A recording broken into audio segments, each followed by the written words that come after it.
What's going on, High PSI Performance fam? Welcome back to another episode.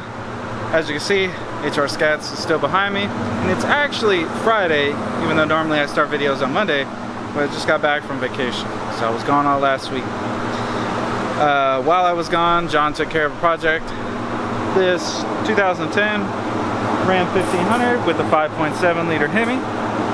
Now some big rims, baby! Anyways, we did a Texas speed camshaft on this truck. It's on the dyno. I just made the first pulls with it after getting it running and idling and so forth. Oh, got some antiviruses expired. Whoop-de-doo. Anyways, so here's our first pull. 300 horsepower, 358 foot-pounds of torque. Looking pretty good, but we can definitely improve. Just to recap, this thing's pretty much stock airbox, stock exhaust. It's just got a camshaft in it. And I think he's done some with the back half of the exhaust, but this thing doesn't have headers or anything. It's still catted and all that stuff. He had a lifter failure, so that's why we ended up doing a camshaft in it. We got this Chevy Impala 2014 with a V6 in it. It's in for a little routine maintenance. And then we have Robert's Charger in here. This is a 6.1 liter Hemi Pro Charge. Got the rear end, got an upgraded torque converter, all sorts of goodies. You guys have seen this car. We did gauges, you name it. John is currently replacing the AC compressor on that, Johnny. And we're doing a water pump in it.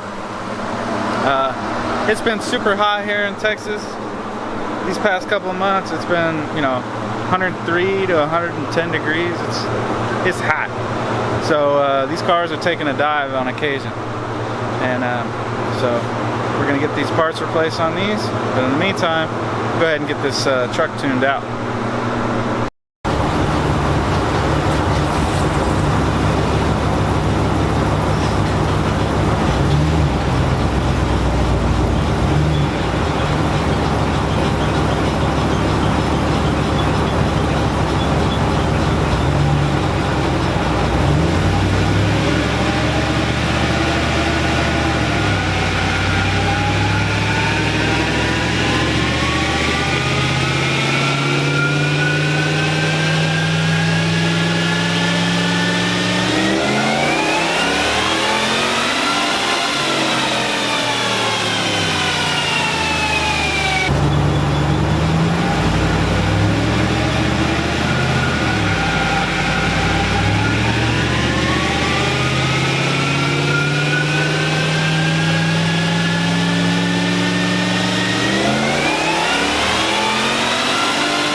So as we move right along, John has got our water pump installed and the new AC compressor, and he's currently putting the Pro Charger back onto the car. Our ram's off. I want to clean up a little something on the startup that I'm not happy with. But final numbers. Focus 316 and 373. So, nice graph on the old Hemi truck. So I'm tidy up something on the startup on this Joker and get her on back to the customer. I already took it out for a test drive. Run drives great.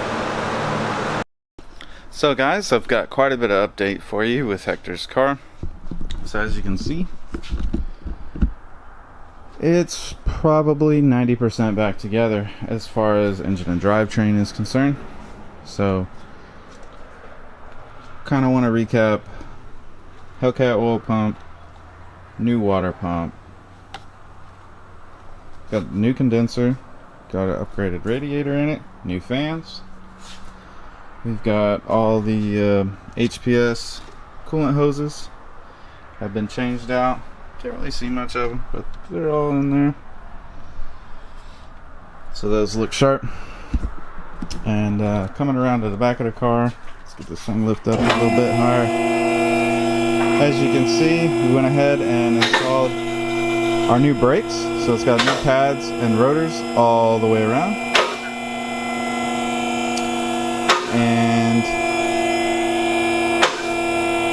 the exciting news and get this thing up.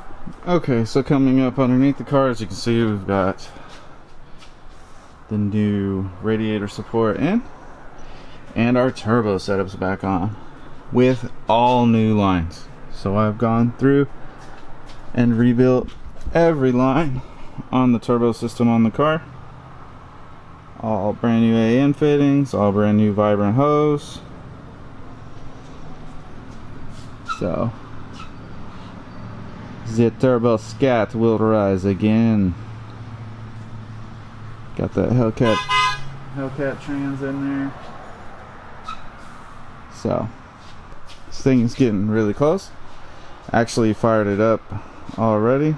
Checked for leaks. Everything is good. So the next step, what we need to do is we need to get our charge pipes back onto the car, and I think we got some damage on some of them, so we may have to make some changes.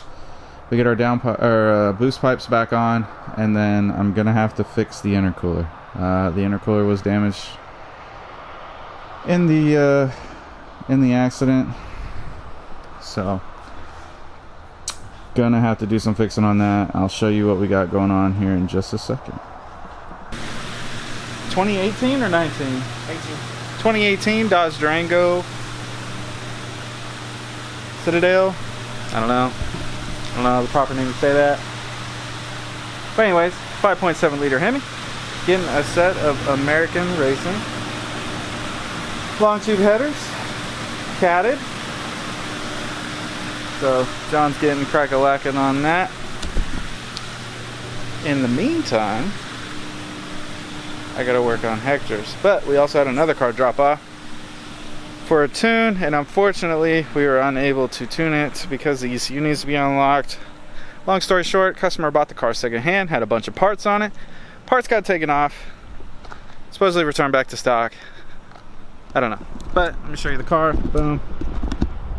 2019 5.7 liter Hemi, 8-speed trans. Pretty cool looking purple ride there. Anyways, I'm not sure what's done to it because everything's been taken off. I know it's got a stock air cleaner, so I think this car just has an exhaust, and that's it. So we sent the PCM off to get unlocked, and that one will be hitting the dyno very soon. I don't know if I showed you, but Roberts is all wrapped up. We did the meth install on that, fixed the AC, fixed the water pump, a few other small things. The Joker's all wrapped up, ready to go home. And as you can see, in my parking spot where my truck belongs is baby. Car's back up and running. We put a bone stock motor in it just to get her back on the road. Just, you know, when you drive a big lifted truck everywhere, it's nice to drive a little sports car. I know some of y'all don't think it's a sports car, so we'll call it a sport compact. But I've had this car since it was brand new off the showroom floor, and I don't know if I'll ever get rid of it. Might. We'll see. We'll see. But for now, a little bit, I won't say the gas is cheaper than the diesel, because it's not. 93 is more expensive than diesel, but the miles per gallon is much better on that car. So let's get back in here, get back to the grind. So guys, since we did not replace the intercooler and I've just been straightening things out on the car, we have to weld a new pipe on because this one got demolished in the accident. So I've got everything pretty much tidied up, and I'm gonna go ahead and tack. I may weld the front face of that, but getting the new charge pipe situated on the car. So got the old Miller out. Let's get it.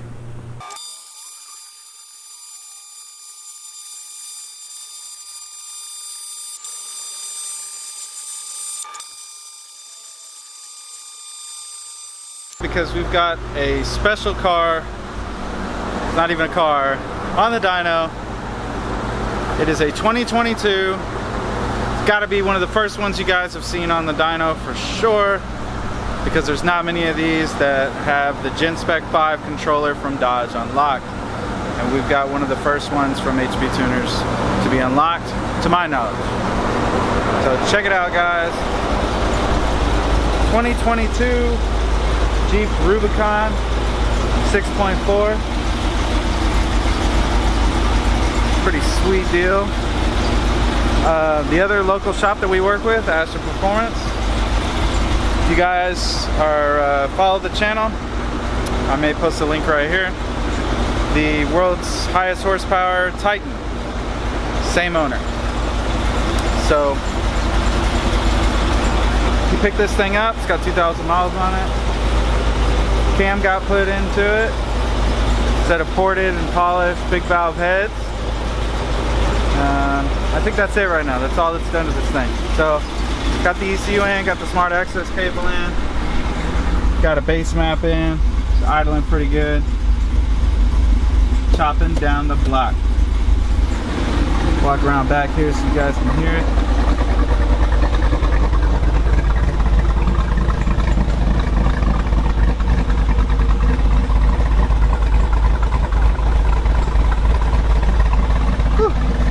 Y'all ain't heard a Jeep doing that, boy. Another new one, baby. So, I might make some pulls. It's already late in the afternoon, so we'll probably get this thing strapped. I've got the idle and the rev situated on it, so it's ready to make its first runs. But we will probably wait till the morning, because right now it's 100+ degrees and it is hot. So let's get after the tune on this thing. So now that we have the long tubes and the exhaust taken care of, there's still some tidying up to do in the engine bay, putting everything back. But in the meantime, we also have one other thing that we're doing to the Durango, and that's make noise while JD's talking to the camera. So as you can see, John is putting a set of lowering springs on this thing as well.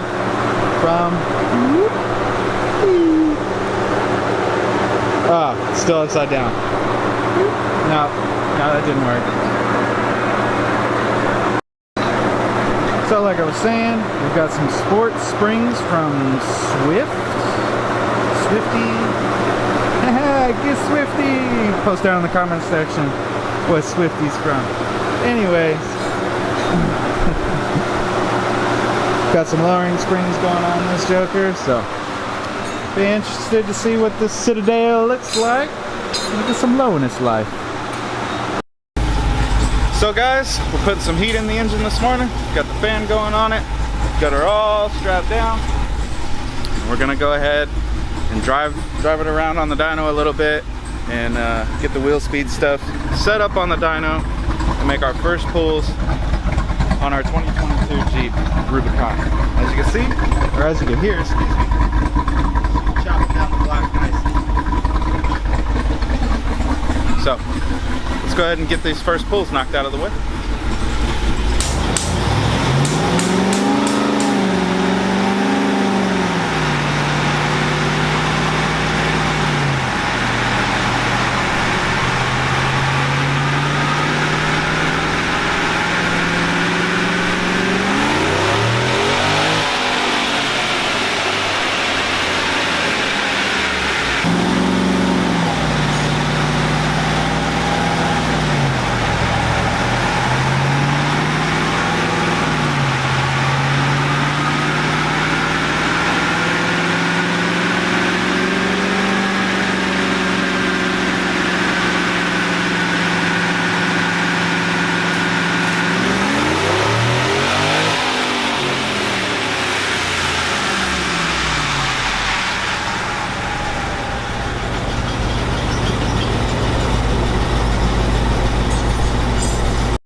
So guys, we've made a few tugs with our Jeep and we're making some progress. So this is where we're at so far. I just want to cover really quick a couple of reasons why the pulls are very short. So because this is a brand new Jeep and we don't do a whole lot of them, and I'm not sure the limitations of the drive shafts on these things as far as wheel speed is concerned. So even though this thing's got an 8-speed transmission, I'm running the vehicle in 4th gear, which equates to about 95 miles an hour as far as vehicle speed is concerned. From the factory, these things have a speed limit of 90 in them. So as we've learned throughout the years with different vehicles and drive shaft speeds, especially when it comes to trucks and SUVs, try to keep that speed down, help the drive shafts live. Now as time goes on, we may figure out they can handle more, but being this thing is brand new, I kind of like to not find out just yet. So we're gonna keep powering on. We're running this thing in 4th gear. I'll show you guys before we wrap this thing up on what fuse I pulled to get the ESC and the ABS to not freak out. We're running this thing in 2-wheel drive. The front drive shaft is out. Given I have a 4-wheel drive dyno, but the truck was dropped to me without a front drive shaft in it, so we're gonna dyno it in 2-wheel drive. Give you guys a quick shot of what this thing sounds like from the back.